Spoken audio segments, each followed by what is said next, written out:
is. What's up, girls? Oh my gosh. Okay, so we are good to go. All right. Hey everyone. Hi, welcome to another Moms in the Middle talk. This is going to be a good one. We are so excited to meet you here today. We're going to be talking about how to thrive while living with chronic physical pain. And I know a couple of the mamas here inside of the Moms in the Middle deal with this on a daily basis. And so I'm super excited to glean some wisdom from them and hear from their perspective how they do live a thriving life amidst this chronic physical pain. So before we jump in and get started though, why don't you girls share who you are and how you add value to the world? Kristen, let's start with you. Wow, that's a great question. How do you add value? I hope I add value by bringing people to know Jesus face to face and let them know that he's actually way better than we think. And and I do that through my podcast, Holistic Hearts, and also through a podcast management business and helping other people get their podcasts out and their stories out. I love that. If you're watching or listening and you've ever wanted to start a podcast of your own, Kristen is your girl. She's your go-to girl. Thank you. This is my girl. I like just Katie May. Okay, I will say that. Yes. Does the world know yet? Does the world officially know? No, but I wasn't trying to steal Kristen's thunder. Okay. I was saying how awesome Kristen was. Okay. Kristen's awesome, and we'll share your news for a later date. So why don't you introduce yourself though, Katie May? Oh yes, I am Katie May. I am the CEO and founder of Katie May Coaching and the Marriage Empowered free Facebook community. And I help women transform their marriages into the relationships they've always wanted. Love it. Katie's your go-to marriage girl. And Ashley, what's up, girl? Tell us who you are. Hey, what's up? I am the host of the So She Grows podcast, the resident hype mom on TikTok and all the places. I love TikTok, y'all. And basically just to help women grow themselves so that way they're living the fullest life possible after having kids, while juggling life and all the things, to where you have a spicy marriage, you feel good about yourself, and you're not lost in the chaos that is motherhood. So, yeah. I love it. Okay, and admittedly, I love TikTok too. It's addicting, right? Like, it is, but it's so fun. I was very hesitant to join forever and ever. I finally joined, and then I figured out like it's a fun place to be creative. Like it's a fun place to not only consume but to produce and create content. So I'm loving it over there. So yeah, come join us all on TikTok. It's the fun place to hang out, right? With the various moms in the middle. So awesome. All right. Well, most of you know me. I'm Katie Lynn Hedrick. I am a certified life coach for growth-minded mamas. I help women grow in wisdom, walk in freedom, and live lives that are intentionally full of joy by helping women design their life, not just float along and live their life by default. So today, let's just dive on in. Today, we are talking about, again, how to thrive while living with chronic physical pain. And I've got to be honest and upfront here. I personally do not have chronic physical pain. However, I definitely have walked through some experiences and some bouts with extreme physical pain. Specifically, several years back, I actually had a lymph node removed from my neck, and it left me with a temporary paralysis of my tongue. Like one side of my tongue, I was not able to control. And so it was really weird and really wild, really emotional. My speech was very unclear.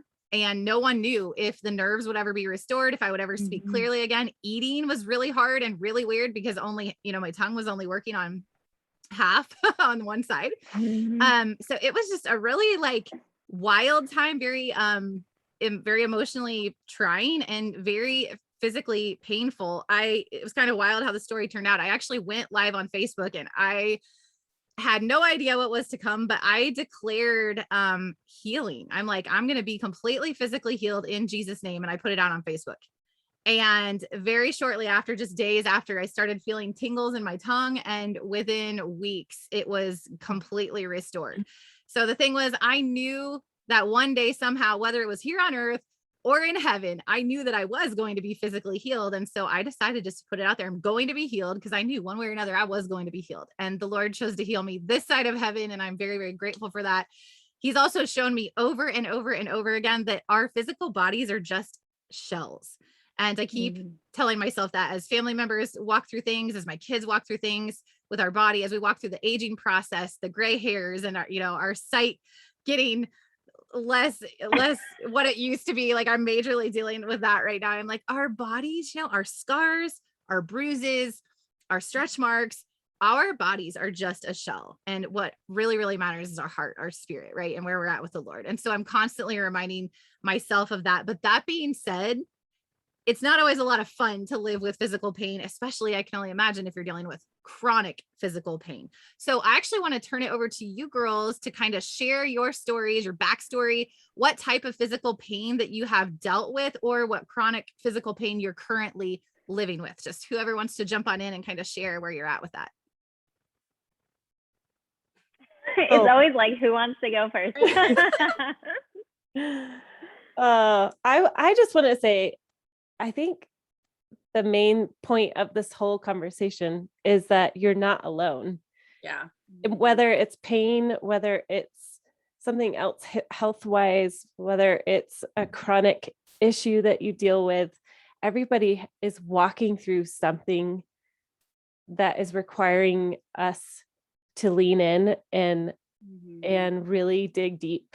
And whether that's now or later, or it's with our children, or it's with our husbands, or I don't know. I just want to like put that out there that you're not alone at all. And I guess I'll share mine. I don't have physical pain, but I have a chronic issue where it is a bizarre autoimmune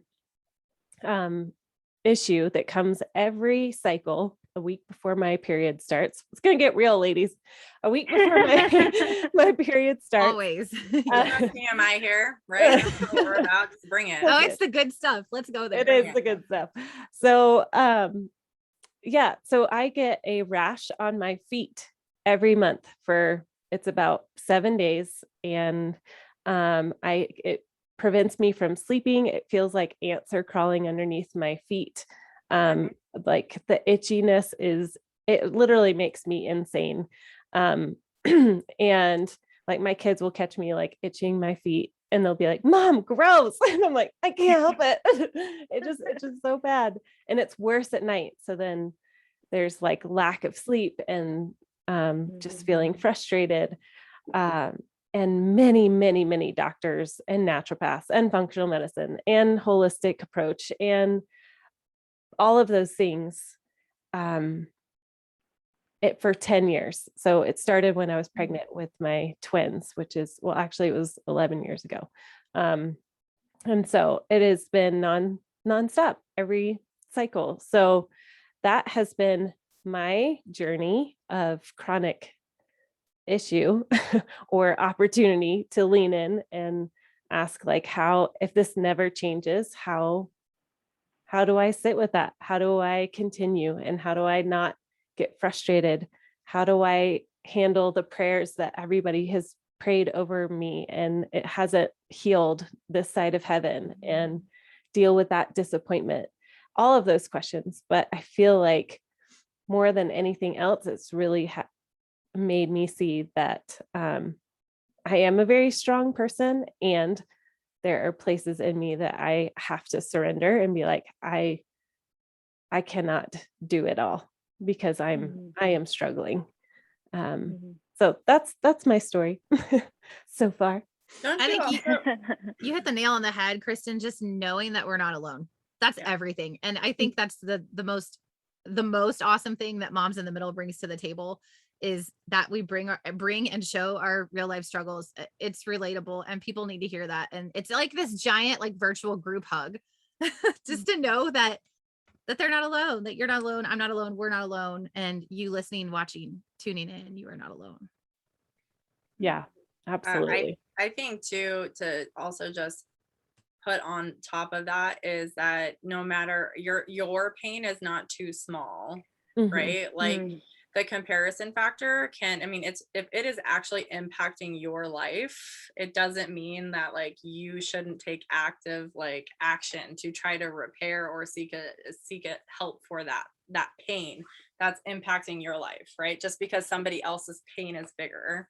I feel like that I hear that a lot. Like, oh, it's not a real issue, right? It's not like really, but yeah, like, holy crap, ants on your feet, like you're losing sleep. Like there's all kinds of stuff, you know what I mean? Like, and my, to share my story too, I was, so I have endometriosis. And that's also cycle related. I mean, pain. It's painful. I don't know if you guys know what it is, but it's basically the uterine tissue gets on the outside and then causes a bunch of problems and pain.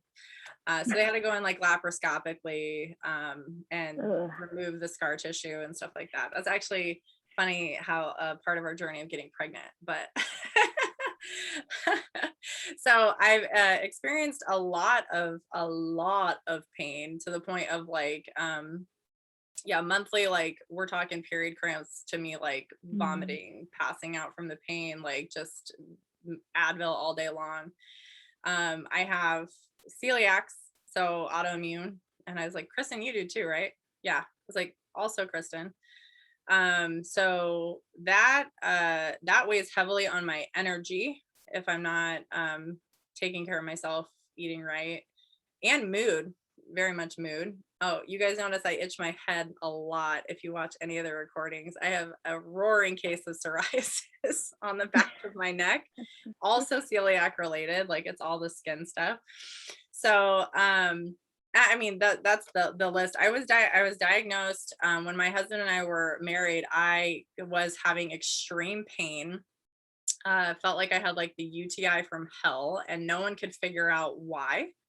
So I went through like colonoscopies. I went through like, I didn't have any infections. They ruled all that stuff out. I went through test after test after test, and it was absolutely excruciating. It hurt when I had sex or every time I went to the bathroom. Speaking of TMI, we just laying it out. But it was the most frustrating thing to not have answers. It weighed so heavily on me. Like it truly is so easy to like have something that is weighing on you to the point of like you have no idea what's wrong with you. Like when they quote unquote diagnosed me, because I still think it was wrong, but when they did, I just cried because like, oh my god, there's like an answer, there's like a fix. I can actually like pursue treatment. They diagnosed me with interstitial cystitis, which is a really fancy word for painful bladder syndrome. Is this a thing? Did you guys just make up a really like fancy word? Oh my God.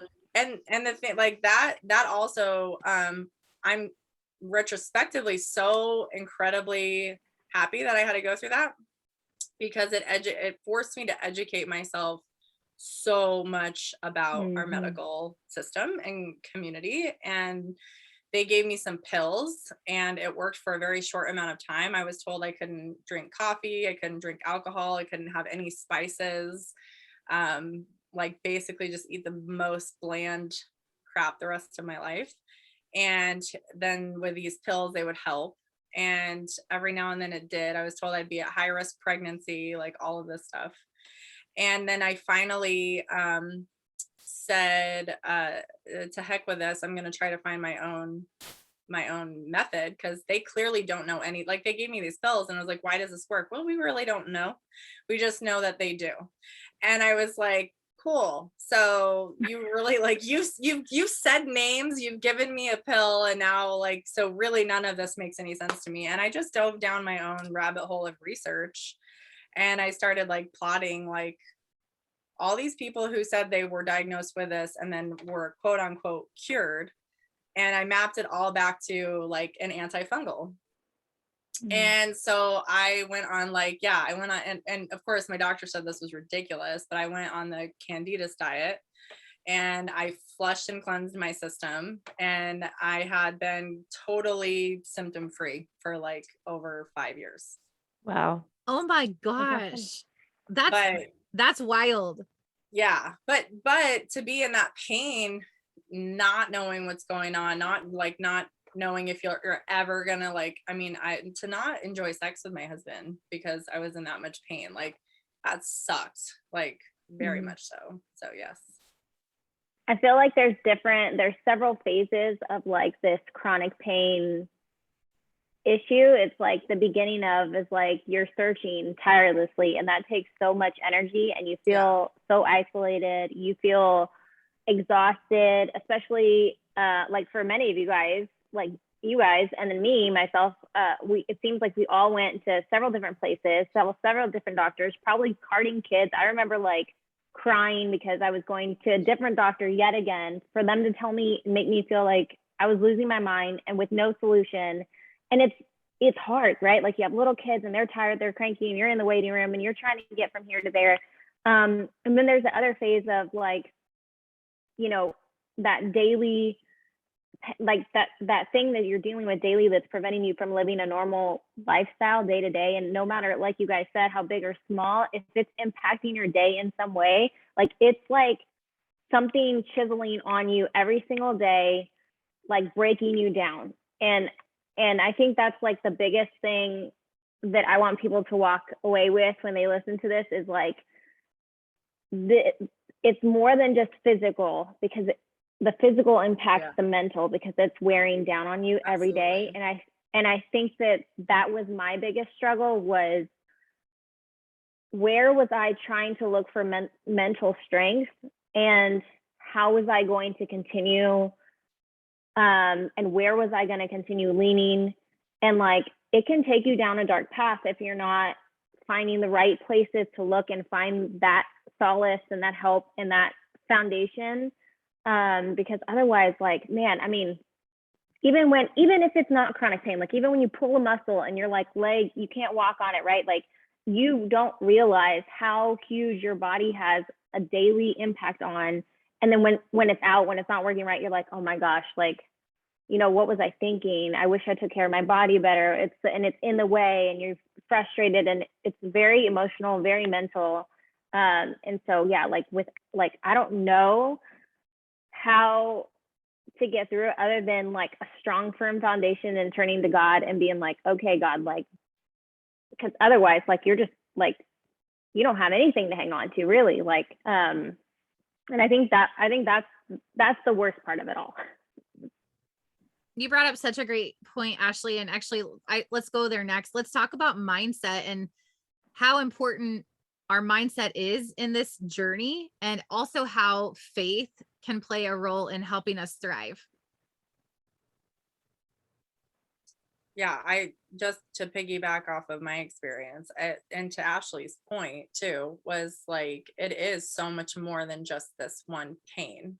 There's like the fear, the anxiety, the am I ever gonna feel normal, like all those rabbit holes your head can just take, and energy, right? Like you're, again, like some of this is like losing sleep or not able to sit at my desk long enough, like all of these things. And I think, just like to Ashley's point even, was just if this really is my reality, what can I do about it?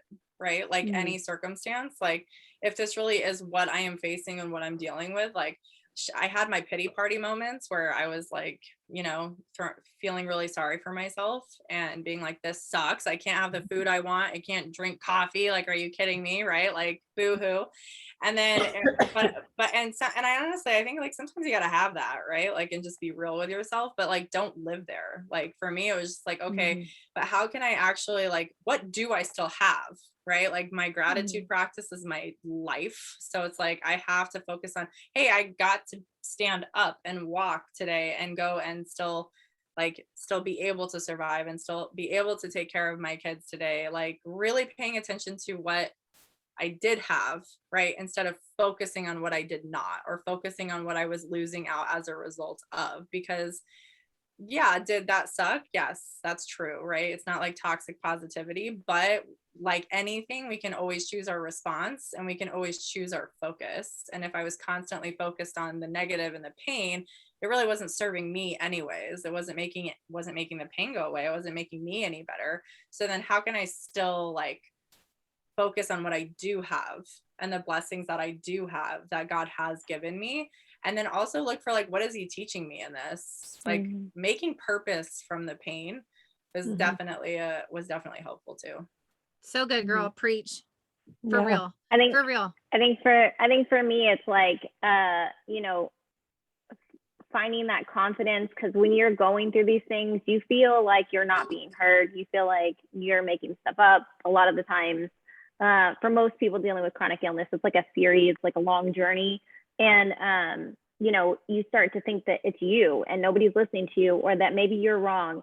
But then, you know, I go back to like God being my, like having my back and giving me the confidence and being like, no, like just one more, like he gives you the strength to be like one more time, one more day. Like, and that's kind of how it is. Sometimes it's like when I have autoimmune disease as well. I have Hashimoto's. And when I was first diagnosed, like it was stomach pains, and it almost felt constantly every day like I was going to throw up, but I never did. And I would have actually appreciated getting sick versus just feeling like that all day.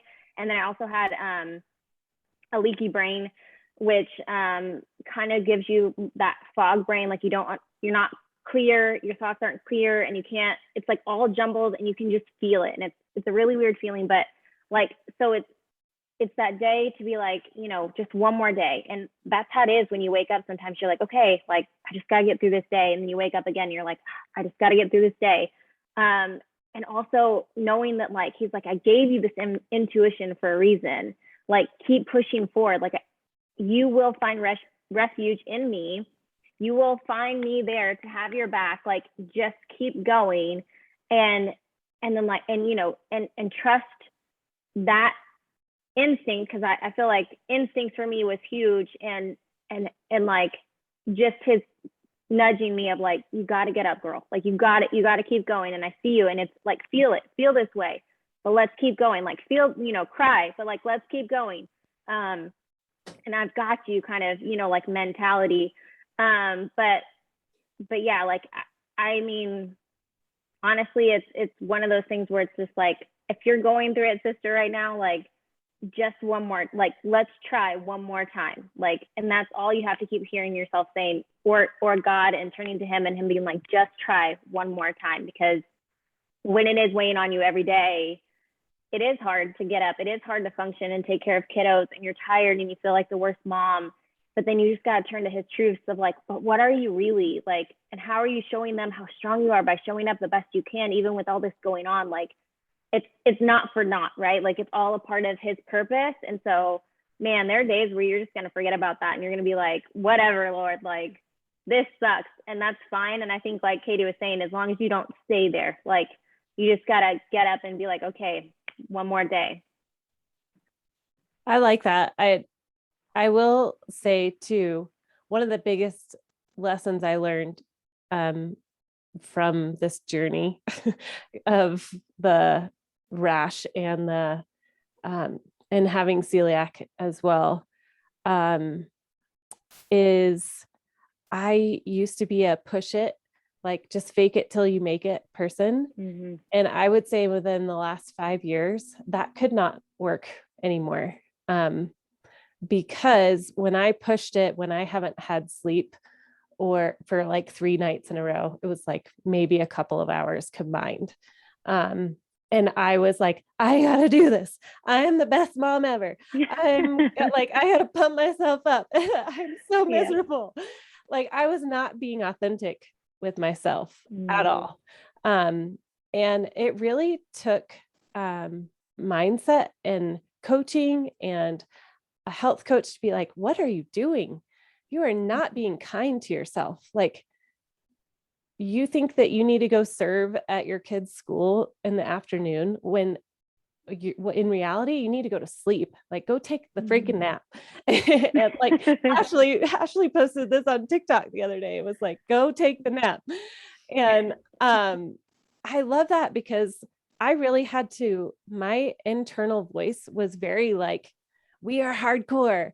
I am a BA. I am a strong woman in Jesus. And like, yes, to all of those. And I can also be very kind to myself because I honestly believe that Jesus is like, you know, like holding our face in those moments when we are suffering. And he's like, I know, like, just stop and pause and be okay. You're like, it is okay to fall apart, and it is okay to cry, and it is okay to just lay on the couch and not get dinner started, or ask for help, or call on a friend and say, I cannot get up off the couch right now because I'm in pain, or I have a migraine. Can you pick up my kids at school? I mean, just like little things like that, where you learn, at least for me, learning to show myself kindness instead of my personal trainer old days of like, you're going to push through to the 8th rep and I'm going to be Jillian Michaels and like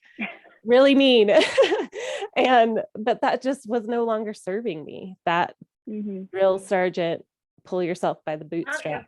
That is so hard for me to see in you, Kristen. Like, I do not get that vibe from you at all. Like, I'm just like, you're so like chill and like, you know, it's so funny. But I love it. Thank you for sharing that, because I totally agree with that 100%. That's huge. Yeah, that's huge. You girls brought you know, it takes it takes strength to, it takes strength to like push hard and go hard every day. But I feel what takes real strength is for us to set boundaries with our bodies, to pay attention and listen to ourselves, to slow down. Like if you can relate to a lot of us, we are go. Like we want to get stuff done. We want to do the most. We want to multitask. And so for me to slow down and actually listen to my body, educate myself about real health and what it takes to live a healthy life without, this and that and the other, like that takes true strength. So like for all the moms who feel guilty for taking a nap or taking care of themselves, like that is true strength, to honor yourself, honor your body, care for yourself. Like that's legit. Amen. Mom guilt is stupid, y'all. We're all actively, completely, totally campaigning against it. So that's no mom guilt. Crap. A liar. You girls brought some awesome stuff to the table with everything that you just shared. Oh my gosh, there was stuff in all of it. I let Katie May, so I did a podcast episode on toxic positivity. And basically I was like, look, it's okay to feel your feelings. Like toxic positivity is this like false reality that everything has to be sunshine and rainbows all the time, right? Every second. And especially, which I call myself a realistic optimist. And I think that all of you girls are the same. And like, we have this tendency to veer towards toxic positivity. We do. And so being like conscious and aware of like, hey, slow down. Like it's okay to feel my feelings and deal with that. And then recognize we don't have to stay in that place, but it is okay to feel your feelings. That's okay. And Ashley, you were talking about like trials to testimony, right? The hard things that we walk through, like purpose in the pain. So good. And Kristen leaning in on Jesus. And I always find great comfort in knowing that Jesus, his time here on earth, that he felt so many of the things that we feel, right? Even down to the physical pain he felt on the cross, but he felt anger. He felt grief. He felt frustration, right? All these things. And so that level of empathy is like crazy to think about, that Jesus knows, like, and the good father, like the one who created you, loves you and he cares, like, and he hurts when you hurt. Like when our kids are hurting, we hurt, right? Because our kids are a piece of who we are. We're a piece of our father. And so just to know that like he's holding us and that he hurts when we hurt. And I just find great comfort in that. And then also everything you girls were talking about, where just being aware of our need for our personal health. So with my coaching gals, one thing I like to coach with them around is something I call the priorities funnel.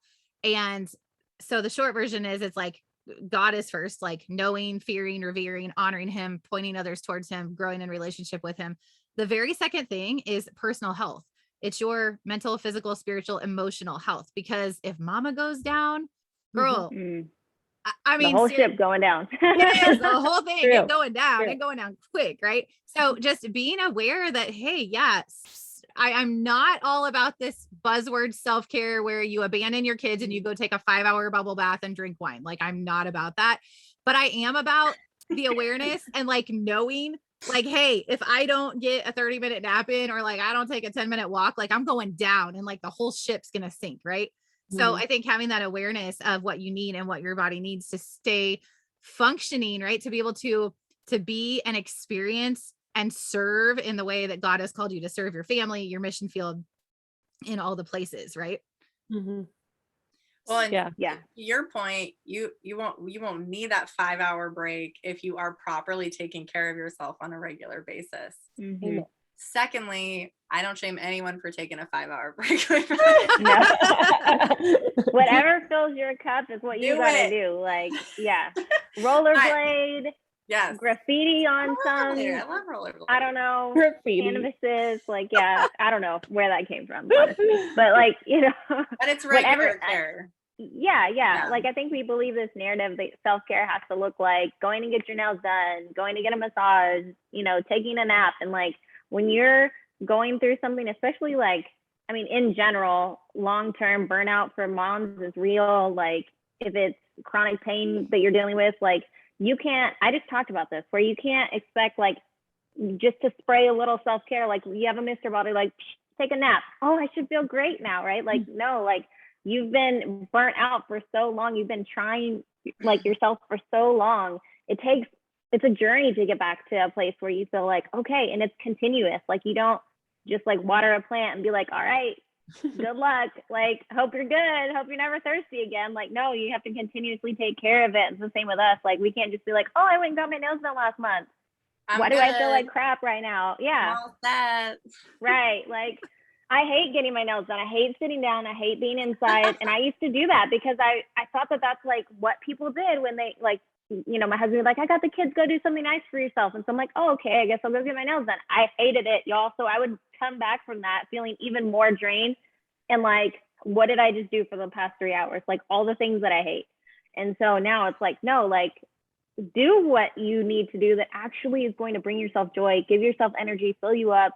Like, if it's a nap every day of the week because you are so far depleted from sleep, girl, do it. Like, whatever, you know, like, don't let Amy tell you. Take the bubble bath. To Katie's point, and I think we hit on this too, is like knowing your limitations. It starts there, right? Like knowing and being okay with your limitations. Like, we are not robots. And that was so important because you can't ask for help if you don't know your own limitations, if you don't accept your own limitations, and then you're not showing up as your best self, right? Like, Jesus himself was surrounded by disciples all the time. Whatever message, generational BS crap that we're carrying through that we need to just pull through, do all this stuff alone is a flat out lie. Like, we have to just address that right now. So I think no matter what you're going day to day, chronic pain, like, you cannot do it alone. We were not designed to do it alone. We shouldn't expect ourselves to do it alone. And you have to be clear about your own limitations in order to properly care for yourself and get the help you need. Yes. Amen. That acceptance piece too, of you can only do so much. That's a hard one. Yeah. It still is a hard one for me. I like, for me, I don't like being a bother. So even to this day, that internal voice, whenever we go, my husband and I go out to eat, and I have to be the one that's like, can I eat there? Like, is it fried in the same oil? And I have to ask all those questions, which makes me want to be not ever really go out.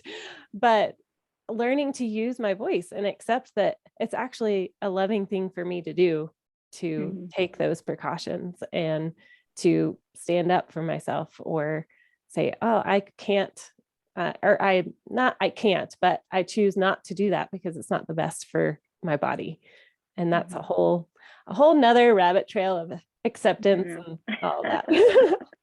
That's so good. So if you girls could choose one thing, or say one thing, like one solution, whether it's mindset or like a practical thing that you do, or like the way you know your body and then the way that you deal with that, like, what one thing really empowers you to live a mostly, because again, let's kick the toxic positivity to the curb. Like, no one's going to live a thriving life 100% of the time. But what one thing really empowers you to live a mostly thriving life through all of this? I sprung that one on you girls. Yeah. I knew, as soon as you were like, what's one thing? I was like, oh, dang.